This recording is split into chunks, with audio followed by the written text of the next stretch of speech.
Linking with DJI Go 4. Connect the remote controller to the mobile device and launch DJI Go 4. Go to Remote Controller Settings and tap Linking Remote Controller. Tap OK. When the remote controller makes beeping sound and the indicator is blinking blue, the remote controller is ready to link. There is a round hole between the SD card slot and USB port on the left side of the drone. Press the link button with a pin or other tool for about 2 seconds. When the indicator is solid green and the remote controller stops beeping, the linking is successful, and a remote controller linked prompt will be shown in the app. Linking with a key combination on the remote controller.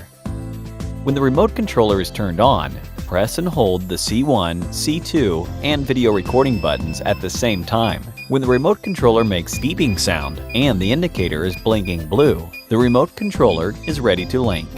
There is a round hole between the SD card slot and USB port on the left side of the drone.